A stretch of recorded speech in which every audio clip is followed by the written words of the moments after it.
Hi, thanks for joining us for the Family Plot, Gardening in the Mid-South. I'm Chris Cooper. Biting into a fresh picked peach is great, but if you do not spray, you might get a juicy worm too.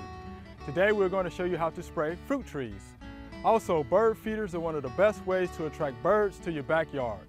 We'll show you how to hang one. That's just ahead on the Family Plot, Gardening in the Mid-South. Production funding for the Family Plot, Gardening in the Mid-South is provided by Good Winds Landscape and Garden Center in Germantown since 1943 and continuing to offer its plants for successful gardening with 7 greenhouses and 3 acres of plants, plus comprehensive landscape services. International Paper Foundation, the WKNO Production Fund, the WKNO Endowment Fund, and by viewers like you. Thank you.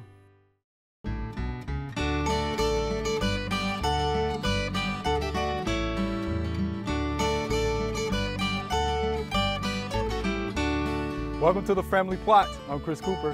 Joining me today is Mr. D. And Miss Debbie Bruce will be joining us later to hang a bird feeder. All right, Mr. D. Talk about spraying. We're going to talk about spraying trees. Peach trees, right? That's right. Before I get into the actual spraying demonstration, I want to talk a little bit about safety. Probably the best thing you can do where safety is concerned first is to read the label. Mm-hmm. And near the top of the label, after it tells you what we've got and the active ingredients and all of that, it's going to tell you what to wear. Right. Never will you see on the pesticide label telling you to wear shorts, t-shirts, and flip-flops. This is true. They're always going to tell you to wear a hat, to wear safety glasses, to wear rubber gloves, a long sleeve shirt, Right. long pants, and shoes or boots. And so that's, You ready to go? I'm ready to go. Ready to go. And I'm doing this not just because of the label, but because I've sprayed enough to know that sometimes the wind changes and sometimes it drifts on you. And I mean, I've got to go 360 degrees around this tree to get it sprayed. If there's any wind at all, at some point I'm going to be downwind. So I want some protective gear on. Right. If you get some on you, wash it off immediately. Just go wash it off. Soap and water. If you need to take a shower, take a shower. Okay. And you know, wash your clothes. But Is that pretty soon after? especially if it's on your skin. Skin, If right. it gets on your skin, yes, very soon afterwards. You need to go on and get it off of you. Most of the pesticides we're talking about, all of them, are not restricted use pesticides, so they're not that dangerous for homeowners to use if you follow that label instructions. Okay. All right. I've already got my sprayer mixed up here. This tree is about, what, 8 feet tall, a little over 8 feet tall, the tallest limb, and it's about 8 feet in diameter.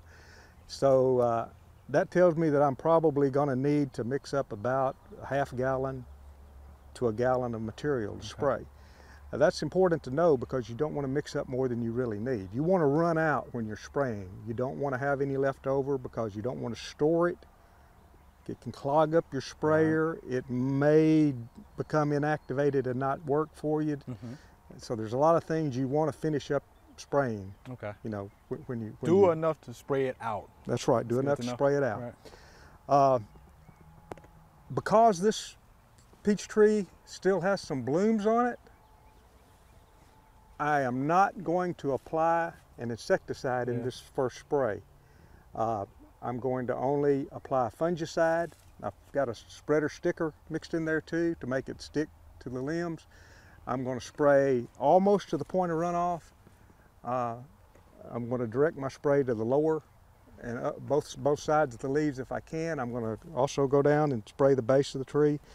And what I'm trying to do is, I'm trying to get brown rot. Brown rot is the #1 fungal disease on peaches, plums, and nectarines, and it can destroy you if you don't control brown rot. So we've got wind at about 4 miles an hour, which is good. So that's considered to be okay. The best is no wind or Right, very little wind. That's almost impossible Right. to happen. If it's spraying, if the wind's blowing more than 10 miles an hour, 10 or 15 miles an hour, you probably ought not to be spraying. You probably need to put it off. You know, if you do spray when you know you're going to get spray on you, you need a face mask too. Wow. You need a face mask. Wow. So But you got to be you don't want careful to when you breathe any spray. of this stuff, and you don't want to get it on your skin. Got to be careful, folks. Okay, let's get to it. All right, let's do it. Give me a little pressure here. Okay.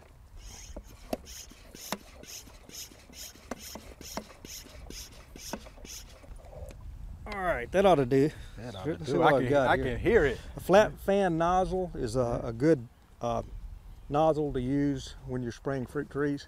Let's see what we've got here.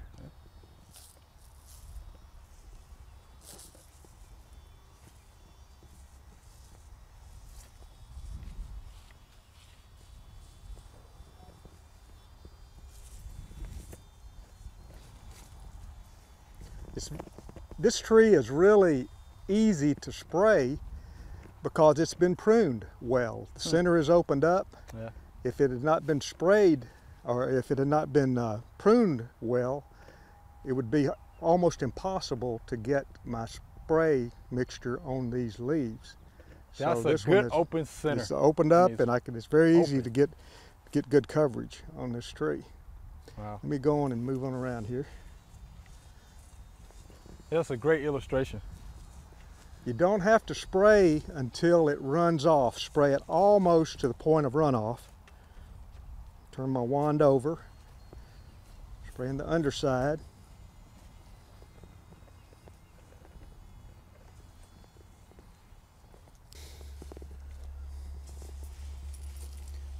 Want to make sure I spray the trunk and lower limbs because those fungal spores can attach themselves anywhere. Now, I only am using fungicide. You see that I saw a honeybee fly there. This fungicide will not hurt honeybees. You can buy home orchard sprays that are already pre-mixed. It's very important that you do not use a pre-mixed home orchard spray while the plant is blooming because it already has the insecticide in it. Right. The fungicide that I'm using is Captan. I could also use sulfur, or I could use chlorothalonil. Either one of those fungicides work well. But as soon as all the petals have fallen off, I'm going to add an insecticide into the mix. Now, with peaches, plums, and nectarines, I have a choice between malathion and carbaryl. With apples and pears, my only choice is malathion, because carbaryl, if used within 21 days after the bloom, will cause apples and pears to abort their crop. So you don't want to do that. Most home orchard sprays have malathion. Most pre-mixed ones have malathion in them. Most of them have malathion and Captan. Pretty important to use a spreader sticker. You can use a commercial spreader sticker, or just use detergent. Tablespoon of teaspoon or tablespoon of detergent will do just as well. Oh yeah, good old Liquid Joy or some Dunn will do just fine. And while you're doing that, Mr. D, you can mention about the orchard spray guide that can definitely help you out. That's right. I got the information I've been giving you. All of it came from the Home Orchard Spray Guide for the state of Tennessee. Chris has them in his office. You can go to UT's website and get them, or you can simply Google or use a search engine to and list Home Orchard Spray Guide for whatever state you're in. If you're in Mississippi or Kentucky, I would encourage you to go to that state's land grant institution. Now, what I'm doing here needs to be done every 7 to 10 days. Wow. So what if it rains in between one of those, Mr. D? If it rains, then that application has been erased. Oh man. And you need to, as soon as possible, redo it. As soon as possible. As soon as possible, redo it, because if you wait 2 or 3 days, those 2 or 3 days, that tree is unprotected. Right. Because like you always say, right, if you have plum, peaches, and nectarines, you're gonna have to do some spraying, right? You are, Yeah. I promise you. There's nothing that I know of organic that will prevent plum Oh, boy. curculio and brown rot. Oh boy. If you know of something that will, let me know. And be aware, I've already tried pretty much everything. If you have something in on your mind that you think will work, you know, I've probably already heard it. I've been doing this for about 35 years. Oh, I think you'll know a little something about that. Well, I think we've got that one sprayed for now. It's clouding up. may rain in a little while. We may need to do this again in a couple hours, but maybe not. All right, well, we appreciate that demonstration, Mr. D. Most welcome. All right. There are a number of gardening events going on in the next couple of weeks. Here are just a few that might interest you.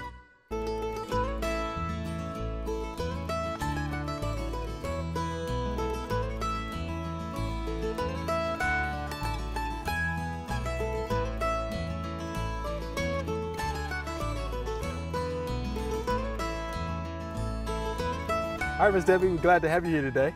Well, thank you for having me. It's a beautiful day. It's a gorgeous day. We're outside of the studio. Bird feeders. Yes, I'm excited. I am. We're excited about this. I am. This is a beautiful area. You guys must be covered up with birds and you don't even know it.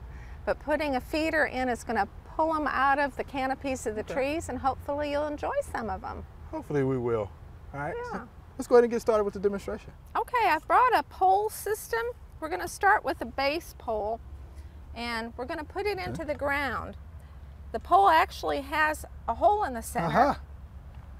And the reason we selected this site here, not only because of its richness and habitat, but we want to be at least 12 feet from trees, because of course you have squirrels here. Of course. And squirrels can jump 12 feet across. So we're trying to make it a little more difficult for them.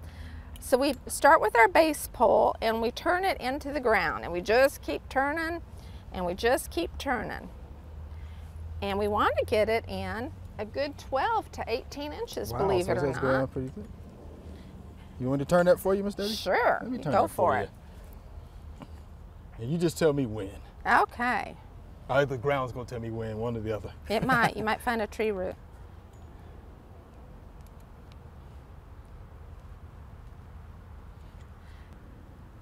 That looks good. Couple more.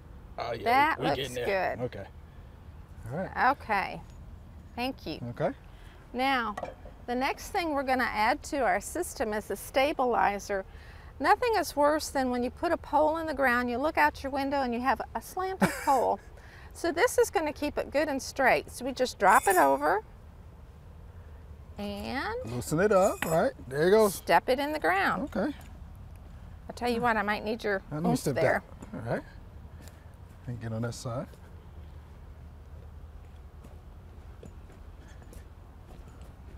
How about that? That's great. That's That's perfect. good? That's Okay. perfect. All right. Now we've got a good straight base pole that's going to handle a lot of weight, and Okay. it's nice and straight. The next thing we want to do is to give it some height. We're targeting birds that want to eat at a height, at elevation.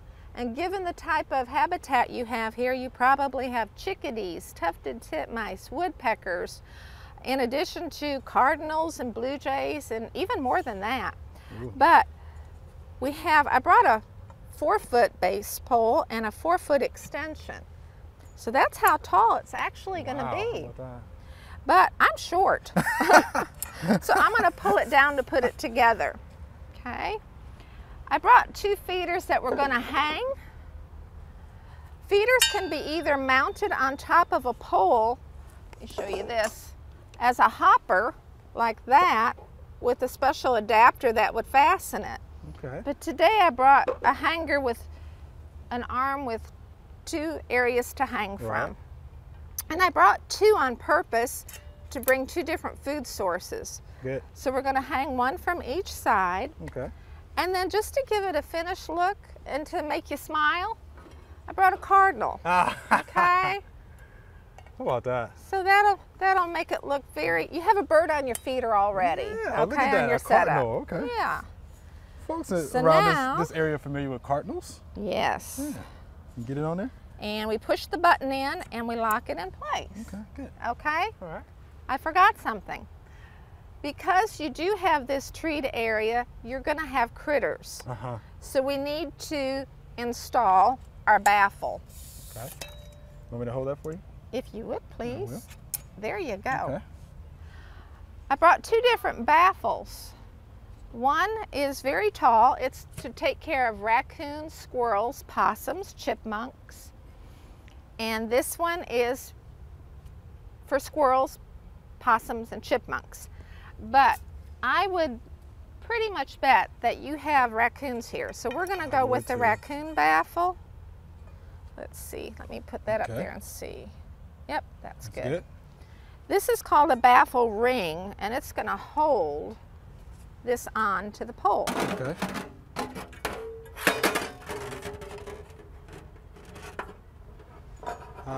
There we go. Now we can put that back on. All right. And push the button. All right, got it. All right, and then we're going to put this on top of the unit. Got it. Okay. If this seems a little bit tall, we can use the shorter extension, but this will give you a good idea of what it's going to look like.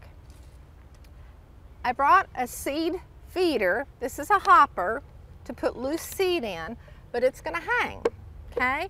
And it has a large enough platform for your cardinals and for your blue jays, and maybe even a mourning dove or two will try to get onto it. But most likely the mourning dove's going to eat off the ground. Okay.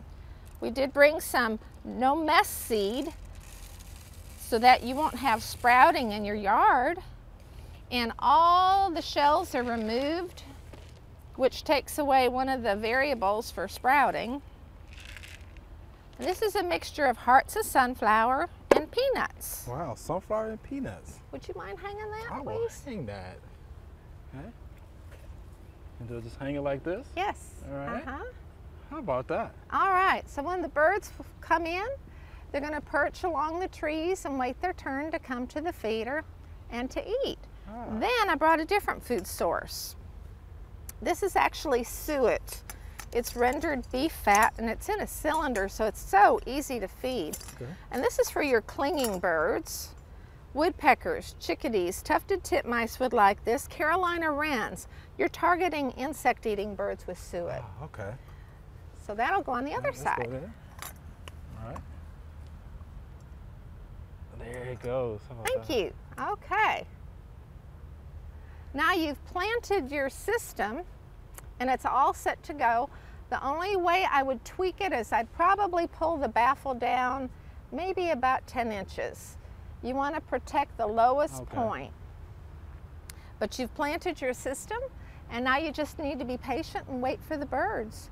Sometimes it's immediate response, sometimes it takes up to 6 weeks. Okay.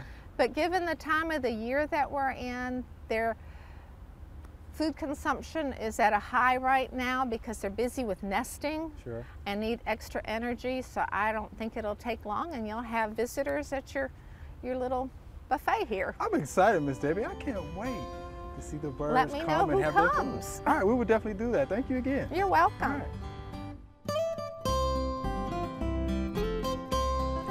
Okay, if you grow peaches, plums, or nectarines, and you do it for any length of time, you're going to encounter a problem such as this.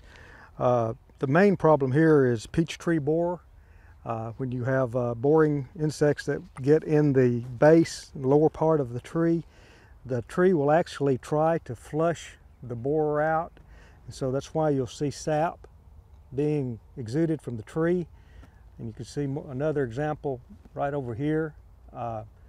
But it's peach tree borer that started the problem. It weakened the tree, and then wind came along and split it.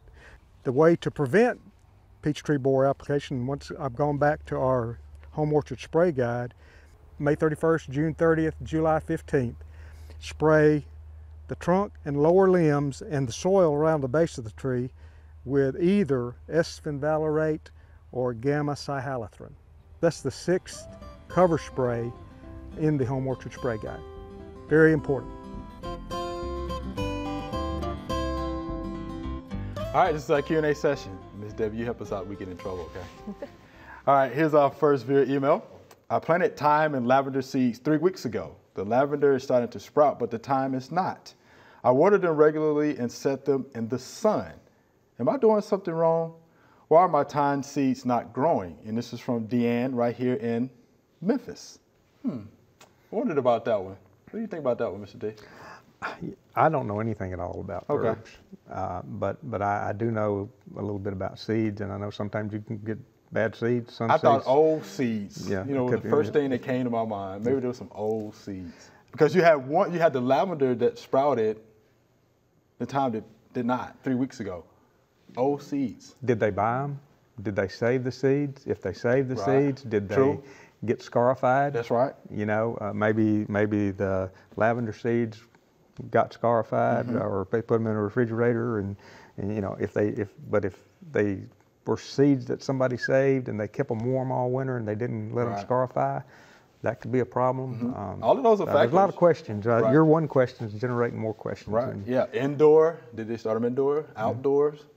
I don't know. But the thing about, you know, time is this. You still have time to put them in the ground. That's right. That's why it's called time. Right? So you still have plenty of time, Ms. Deanne, all right? Yeah. But yeah, just, that generated a lot more questions. You know, it's the same thing I thought, Mr. D. Yeah, it's just, you don't know. Old seeds, indoor, outdoor, warm scarification. I don't know. No. Makes you wonder. All right, here's our next via email. We have 2 dogwoods in the front of our home.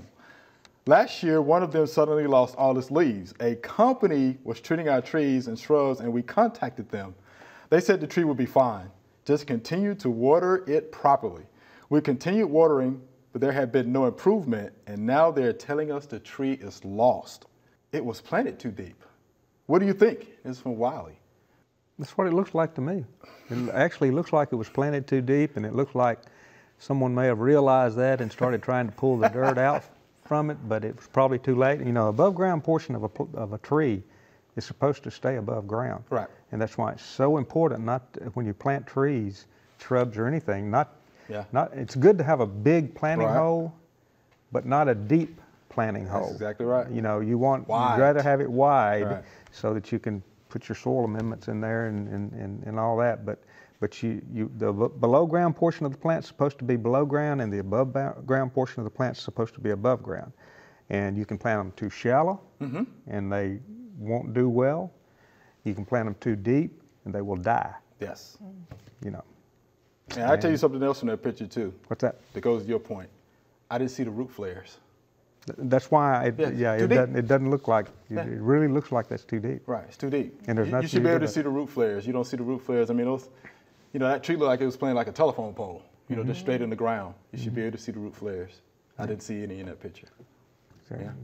I always plant high, because it's going to settle over time. Yeah, you need to keep that in mind. You know, and if you do, especially if your planting hole is too deep, then you do need to plant a little higher because you know it's going to shallow. But if you don't, you know, don't plant it too deep to start with, and at least and err on the side. You know, I'd rather have it a little slightly shallow, because you can very easily pull dirt up, bring some dirt in, and actually kind of have the plant on a raised bed.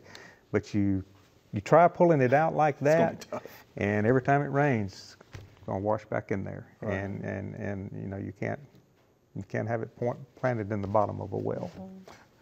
All right, here's our next via email. Can you propagate a Japanese maple from a cutting, or do you need to graft it?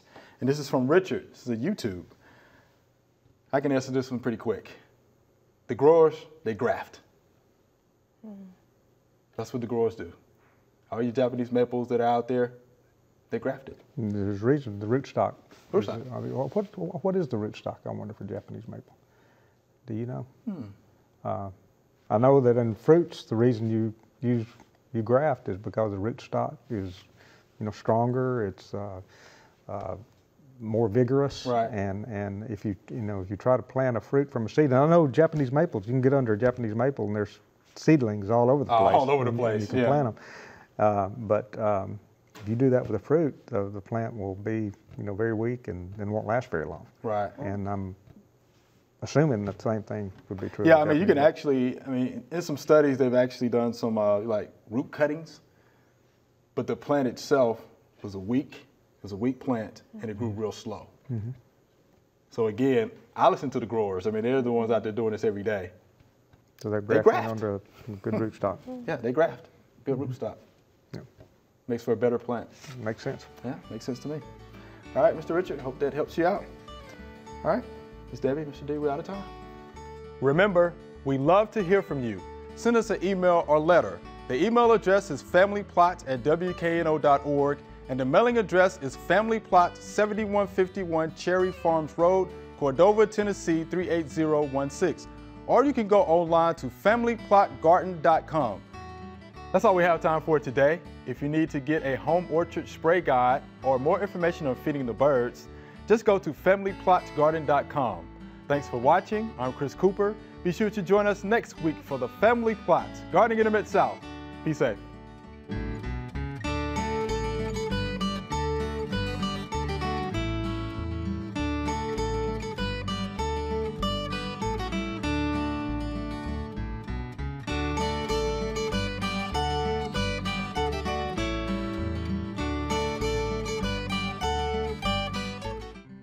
Production funding for the Family Plot, Gardening in the Mid-South is provided by Good Winds Landscape and Garden Center in Germantown since 1943 and continuing to offer its plants for successful gardening with 7 greenhouses and 3 acres of plants, plus comprehensive landscape services.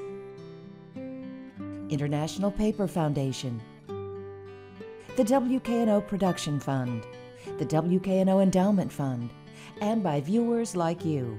Thank you.